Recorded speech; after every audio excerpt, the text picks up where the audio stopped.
There is one crucial point that I, as a diabetes specialist with decades of experience in private practice, see repeatedly, and that concerns me deeply. Many patients understandably believe that diabetes management boils down to a basic three-pronged approach: taking prescribed medications religiously, perhaps following a restrictive diet based on can and can't lists, and, in some cases, trying to fit in a little physical activity. But the truth, my friend, is that while this view is not wrong, it is incomplete and dangerous. There are daily habits, often silent, so ingrained in our routine that they become invisible, and they are, in fact, the real saboteurs, undermining your best-intentioned efforts and persistently derailing your glucose control, even if you don't see the direct connection. You may be fighting tirelessly, feeling frustrated, exhausted, and even unmotivated, without knowing that the real enemy, the one that is truly hindering your progress, is hidden in your daily routine. Today, I am here with a very clear purpose and an appeal that comes from the bottom of my clinical experience. Diabetics, I beg you, stop these 5 habits that are silently destroying your glucose, compromising your quality of life and your future. I want to reveal to you, with all the clarity and empathy I have acquired over years of practice, what these treacherous habits are, how they insidiously act on your body to worsen your condition, and more importantly, how you can identify them, understand them, and finally break them to regain total control of your health, your energy, your peace of mind, and your freedom to live life to the fullest. Get ready for a deep conversation that could be a real turning point in your journey with diabetes. Over decades in my practice, I have had the opportunity to hear countless life stories, to see the tired faces, the voices laden with frustration, and the despair in the eyes of patients. "Doctor, I do everything you tell me to do. I take my medication strictly. I try to eat right. I exercise when I can, but my numbers won't go down. I feel a constant tingling in my feet. My vision blurs from time to time. I'm always thirsty and have no energy for the simplest everyday tasks. What am I doing wrong? It feels like I'm fighting a losing battle, a war I can't win." It's a common complaint, a pain that I, as a doctor, know well and feel along with my patients. And in many of these cases, I noticed a recurring pattern, the presence of daily habits that, while not seeming as dangerous as visible sugar or a forbidden sweet, were like a slow poison, dripping and disrupting the entire metabolism, preventing glucose from stabilizing. Diabetes, my dear friend, is not an isolated disease, but a complex orchestra of metabolic and hormonal processes, and if one instrument is out of tune due to a bad habit, the entire symphony of your body is compromised, generating a melody of chaos and suffering. Think of your body not just as a system of isolated organs that function independently, but as an intricate and delicate ecosystem. Every habit you cultivate, every choice you make, no matter how small, has a ripple effect that resonates throughout this ecosystem. And when we talk about glucose imbalance, it's not just about what you eat at a specific time of day, but about the internal environment you create for your cells, your hormones, your vital organs. The 5 habits I'm going to detail below are like silent cracks in the foundation of a seemingly solid house. If they are not identified and repaired in time, the entire structure can collapse, leading to serious and irreversible complications. Let's get straight to the first and, in my opinion, one of the most insidious habits, which I call the silent saboteur of the night. It acts sneakily while you should be recovering and regenerating, and is one of the biggest contributors to insulin resistance and stubbornly high fasting glucose levels. I'm talking about chronic sleep deprivation and poor sleep quality. We live in a world where sleep is for the weak, or I don't have time to sleep enough, has become almost a cultural motto, a symbol of productivity. But for those with diabetes, and even for those without, this is a devastating habit, a true slow poison that compromises the entire system. When you sleep too little, consistently less than 7 to 8 hours per night, or your sleep is interrupted, fragmented, and non-restorative, meaning you don't reach the deep restorative stages of sleep, your body enters a state of ongoing physiological stress. This deprivation of rest raises levels of hormones such as cortisol, the stress hormone, and growth hormone, which are naturally counter-insulin. What does this mean? They actively work against the action of insulin, making your cells more stubborn and resistant to it. It's as if your keys, insulin, can no longer easily open the doors, cells, for glucose to enter, leaving sugar accumulated in the bloodstream. In addition, sleep deprivation disrupts the production of leptin and ghrelin, the crucial hormones that control hunger and satiety. The result is that you feel hungrier, especially for refined carbohydrates and high-calorie foods the next day, and less satisfied even after eating, creating a cycle of overeating and lack of control. The science is unequivocal on this point. A striking study published in the prestigious Annals of Internal Medicine showed that just 4 consecutive nights of restricted sleep, limited to only 4.5 hours per night, were enough to reduce insulin sensitivity by a staggering 40% in healthy young adults who did not have pre-existing diabetes. Imagine, then, the devastating impact on those who already have the condition.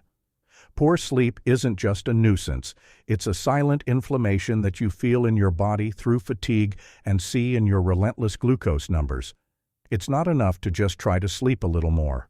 You need to prioritize quality sleep and intentionally create a routine and environment conducive to it.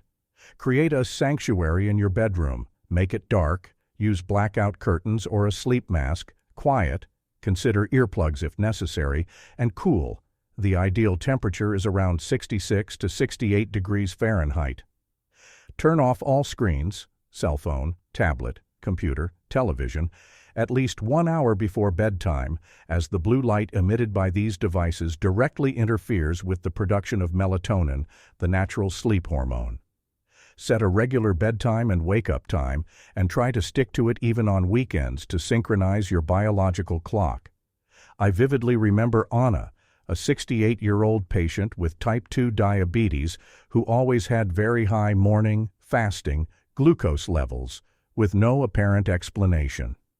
She confided in me that she had a habit of watching television until the wee hours of the morning, often falling asleep with the TV on. When we implemented a simple sleep hygiene routine, turning off the TV and reading a paper book or listening to a relaxing podcast before bed, her fasting glucose numbers began to drop noticeably within a few weeks. She told me, with a mixture of surprise and relief, "Doctor, I thought my high sugar was just because of food. I never imagined that sleep was sabotaging me so much and so silently." Anna's story is a powerful and real reminder that adequate rest is not a luxury, but a vital and accessible remedy for diabetes management. If this first revelation about sleep has already made you rethink your nighttime habits and given you a new perspective on managing your glucose, know that we are just beginning to uncover the hidden saboteurs of your health. This kind of knowledge, which comes from my decades of practical experience in the office and is backed by the latest science, is what truly empowers you to take charge of your own health and live with more freedom and control. If what I'm sharing here makes sense to you, bringing you a glimmer of hope and clarity where before there may have been only confusion, I invite you with all my heart to join this community of people who are seeking a fuller life and control over their diabetes. Like this video right now, because it's an important signal for us and helps us bring this essential message to even more people who desperately need it. And please subscribe to the channel so you don't miss any of our future conversations, which are carefully prepared to guide you every step of the way. It's a small gesture on your part that, for me, represents a big step toward a more conscious, healthier, and above all, more controlled life. Now, let's move on to the second habit I call the liquid poison disguised as harmless. It is consumed daily by millions of people around the world, often with the mistaken belief that it is harmless or even healthy because it is labeled sugar-free, diet, or zero. However, this habit is actually silently destroying your glucose in ways you may never have imagined. I'm talking about the excessive and routine consumption of artificially sweetened beverages, such as the famous diet sodas, zero juices, and other light drinks. You may be asking yourself, and it's a valid question, but doctor, if these products don't contain sugar, how can they be bad for my diabetes control? Isn't that what they're supposed to do? The trap here is complex and multifaceted, working on different fronts in your body. First, the intense artificial sweetness of these sweeteners continues to condition your taste buds to crave sweetness, keeping your brain addicted to a perception of sweetness that isn't real. This makes it extremely difficult for you to adapt to more natural, less sugary flavors, making the transition to a healthy diet even more challenging. It's like trying to kick a nicotine addiction while maintaining an addiction to e-cigarettes. You don't get rid of the actual addiction. Second, and perhaps more concerning, recent and increasingly robust scientific studies suggest that some artificial sweeteners can significantly alter your gut microbiota, that is, the delicate balance of the trillions of good bacteria that live in your gut and play a crucial role in your health. This change in the composition of the microbiota, in turn, can lead to worsening insulin resistance and glycemic control. The connection between gut health, our second brain, and diabetes is a growing area of research and becoming increasingly clear in science. In addition, the mental expectation of no calories or no sugar in these products can lead to unconscious compensation in other meals, causing you to eat more because your body has not registered the satisfaction of real calories and nutrients. The research is becoming increasingly clear. A seminal study published in the renowned journal Nature revealed that consumption of common artificial sweeteners such as saccharin, sucralose, and aspartame may in fact induce glucose intolerance in humans, and the mechanism behind this appears to be the alteration of the composition and function of the gut microbiota. Other longitudinal studies also point to a possible link between regular and frequent consumption of diet drinks and an increased risk of developing type 2 diabetes, a paradox that defies popular logic. This is not to say that an occasional sip at a celebration will destroy your health forever, but rather that it is the daily habit, repetition, and frequent consumption of these products that is problematic. For those with diabetes, the best and safest drink is pure, fresh, clean water. It hydrates, contains no calories or sugars, and does not interfere with your metabolism. If you want to add flavor, do so naturally. Add slices of lemon, cucumber, mint leaves, ginger slices, or some low-sugar red fruits to create tasty and healthy infusions. I remember Pedro, a patient who had made the smart switch from regular soda to zero soda and thought he was doing himself a big favor. He consumed several cans a day, thinking he was controlling his sugar intake. However, his glucose levels did not go down, and he felt a constant craving for sweets and refined carbohydrates. When we completely eliminated diet drinks from his routine and increased his intake of plain water, his glucose began to stabilize noticeably within a few weeks, and his cravings for sweets decreased considerably. He told me with a mixture of surprise and frustration at not having known this before, "Doctor, I thought I was being smart and making the right choice for my diabetes. Who knew that zero sugar was actually the problem that was keeping me stuck in this cycle?" Pedro's story reminds us that not everything that looks harmless on the label is actually harmless to your metabolic health. Your journey with diabetes doesn't have to be a series of frustrations and ongoing sacrifices. I'm here to share with you the practical, evidence-based knowledge I've accumulated over years of practice, seeing what really works for real people. I know it can be challenging to change old habits and beliefs, but the reward is a life with more energy, more mental clarity, and far fewer worries about the complications of diabetes. If this conversation is helping you see things in a new light, and if you have any questions or experiences to share about your beverage choices, please let me know in the comments below. What habit did you think was harmless and are now rethinking? Your participation enriches our community and helps me understand what is most relevant to you. Let's do this together, building a path to health and wellness. Now let's move on to the third habit, which I call the modern and silent sedentary trap. We live in an era of unprecedented convenience, where cars, elevators, escalators, office jobs, and above all, computer and cell phone screens keep us seated or inactive for hours on end, often without even realizing it. For those with diabetes, this habit of spending most of the day without significant movement, in long periods of inactivity, is one of the most destructive for glucose control and overall body health, acting as a constant brake on your metabolism. When you remain inactive for long, prolonged periods, your muscles are not working and, consequently, are not consuming energy. And it's vital that you know that your muscles are the biggest consumers of glucose, sugar, in your body. When they are active, even in light activities, they absorb glucose from the bloodstream for energy, which naturally helps lower blood sugar levels. In addition, regular exercise and simple body movement increase the insulin sensitivity of your muscle cells, making them more receptive to insulin and therefore much more efficient at absorbing glucose from the blood. A sedentary lifestyle, on the other hand, actively promotes insulin resistance, causing sugar to remain high in the blood and the pancreas to work harder. It's like having a powerful and efficient water filtration system for your home, but never turning it on. The water remains dirty and stagnant, no matter how good the filter is. Scientific research is clear on this. A comprehensive review study published in the respected Diabetes Care highlighted that long, uninterrupted periods of physical inactivity are strongly associated with an increased risk of developing type 2 diabetes and poorer glycemic control in people already diagnosed with the disease. The good news, and this is encouraging, is that you don't have to become an Olympic athlete or spend hours at the gym to reap these benefits. Small but consistent doses of movement throughout the day make a huge and significant difference. The key here is not just to go to the gym 3 times a week if you spend the rest of your time sitting for 10 or 12 hours.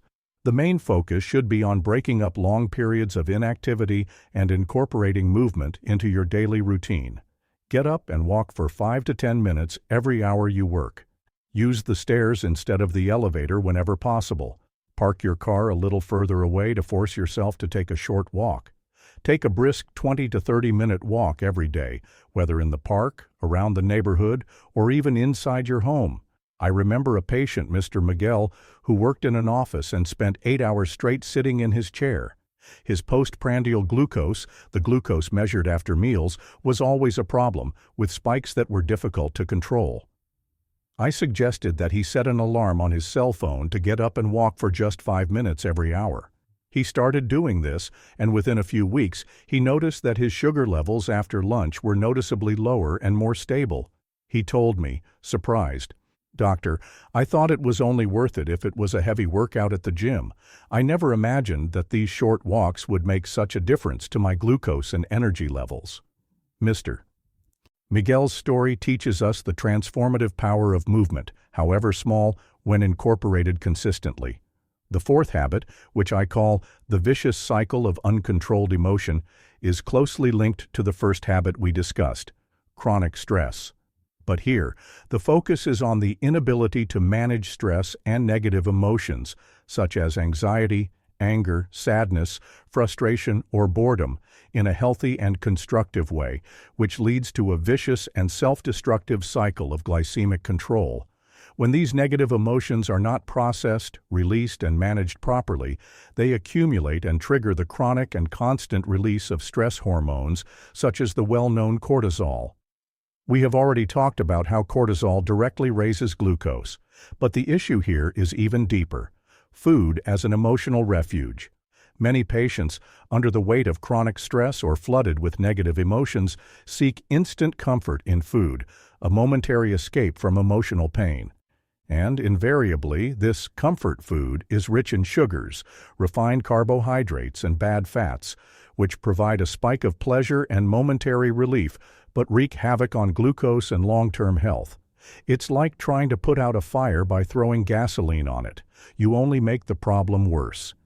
In addition, the inflammation generated by chronic stress and poor food choices further worsens insulin resistance, making the body even less efficient at handling sugar.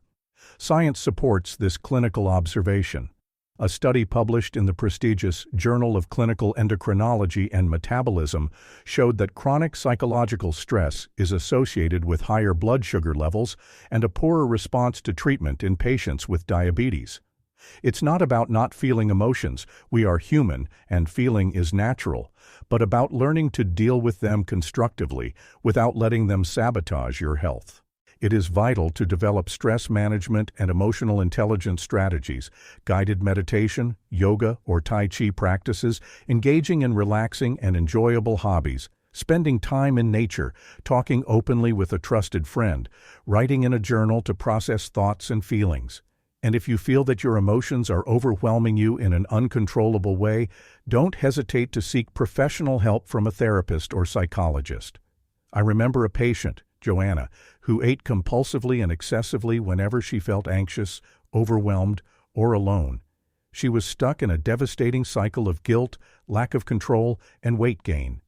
We started working on mindfulness techniques and finding other ways to deal with anxiety, such as listening to classical music, gardening, and connecting more with her community. Within a few months, she reported that her compulsive eating had decreased significantly and her glucose levels had stabilized remarkably. She told me, with tears in her eyes, "Doctor, I thought I was weak and that I would never be able to control myself, but I just didn't have the right tools to deal with my emotions without turning to food. Now I feel free." Joanna's story reminds us that mental and emotional health is a crucial and inseparable pillar of diabetes management. The complexity of managing diabetes can be overwhelming, I know. There is so much information, so many details, so many variables to consider, and each body reacts in a unique and individual way. I see this every day in my office. Patients who are trying their hardest, who seek information, who try everything, but often feel lost in the vast amount of information available and the practical difficulty of integrating everything into a routine that is already challenging in itself. They often ask me, with a mixture of hope and despair in their voices, "Doctor, everything you explain about smart eating, the importance of exercise and sleep, and now emotion management, makes incredible sense to me. I understand the logic and I really want to do it, I really do, but how do I put all these pieces together in a cohesive way? How do I organize all of this in my busy life, which already has so many commitments and responsibilities? Isn't there an easier, more integrated, more practical, and more guided way to make all of this work in my daily life?" And the answer, based on all my decades of experience observing what truly transforms people's lives in a lasting way, is yes. There is. After years of evaluating and researching different approaches, testing what really works for most people, and above all dedicating myself to simplifying processes that seem too complex, I can say with confidence that a complete, integrated, and easy-to-implement solution is the most effective and sustainable path to true and lasting transformation. This ideal solution that I seek and recommend to my patients must follow some key principles, which are the non-negotiable pillars of any recommendation I make as a medical specialist. It must be based on solid, up-to-date scientific evidence, ensuring that each component works synergistically and efficiently to optimize glycemic control, reduce systemic inflammation throughout the body, and strengthen your health from the inside out, promoting overall vitality. Above all, it must offer the convenience and practicality that your busy life demands, without you having to become an expert in advanced nutrition, endocrinology, or complex emotional management techniques overnight. And finally, it needs to be safe, reliable, and adaptable, recognizing that each individual is unique, that each body responds in a particular way, and that each person's journey is personal, singular, and different. That's why I want to guide you toward an approach that I have personally evaluated with the utmost rigor and discernment, whose results I have tracked in various clinical settings and controlled scientific studies, and which I fully trust for most of my patients seeking effective control and an improved quality of life. It is a protocol, a tested and proven methodology, which I recommend to many of them for its unique ability to condense the benefits of everything we have discussed today, including the vital importance of sleep, the elimination of problematic beverages, the adoption of movement, and emotional management, and other crucial and complementary elements for the complete management of diabetes, into a format that not only drastically simplifies your journey, but also gives you the security and certainty that you are making the right choices, without information overload, without the need for exhaustive research or unnecessary effort. Think of it as a reliable, intelligent shortcut, validated by science and clinical practice, to your well-being. A path that has been carefully paved with scientific knowledge, real-world practical experience, and proven results in patients. This path is designed to take you from point A, where there is lack of control, frustration, and worry, to point B, where there is control, vitality, and peace of mind, in the most direct, efficient, and safe way possible. You can find all the information you need about this solution, which I call an essential guide to diabetes control and the full recovery of your quality of life, by clicking on the link in the description of this video and also in the first pinned comment. This is a decisive step, an invaluable investment in your health and your future, which can save you a lot of trial and error, unnecessary frustration, and guide you towards more effective, peaceful, and, above all, more sustainable and long-lasting diabetes control. Diabetes, my dear friend, does not have to be a sentence of painful restrictions, constant uncertainty, chronic fatigue, or an exhausting and lonely daily struggle. It is, rather, a condition that, with the right knowledge, appropriate actions, and, crucially, the identification and breaking of the sabotaging habits we have just explored, can be controlled and, in many cases, even significantly improved and stabilized, allowing you to take back control of your life and enjoy every moment with vitality, energy, mental clarity, and a sense of well-being that you may not even remember having. Today we have seen how poor sleep, diet drinks, a sedentary lifestyle, and unmanaged stress act as real enemies of your glucose, and how these habits are interconnected to worsen your condition. Remember the real and inspiring stories of Anna, Pedro, Mr. Miguel, and Joanna. They are living, emotional proof that small changes, when made based on the right knowledge, with consistency, patience, and the right guidance, can bring about huge, truly liberating transformations in your health, your mindset, and your quality of life. My mission, as a doctor who has dedicated decades to understanding and treating this complex condition and the pain it causes, is to empower you with this knowledge and offer you the most effective, safe, and practical ways to live a full, vibrant, and active life despite diabetes. I firmly believe that quality information is the first but most crucial step toward change, and conscious, informed action is what brings that change into your reality. If this video has brought you clarity, lit a flame of hope within you where there was only darkness before, and given you new breath and motivation for your journey, know that you are not alone on this path. There is a growing community of people seeking a healthier, more controlled life and knowledge that really matters, and I am here, in this digital office, to guide you every step of the way. If you haven't subscribed to the channel yet, do so now so you don't miss the next step in this ongoing journey of knowledge and transformation. And if you know someone, a friend, a family member, a coworker, or anyone else who is also struggling with diabetes or prediabetes, someone who would feel relieved to know that there is an easier, more effective, and more hopeful path, please share this video. Spreading this message of knowledge, hope, and empowerment is an act of love and can literally change someone's life forever. Together, we can build a healthier and happier future for many.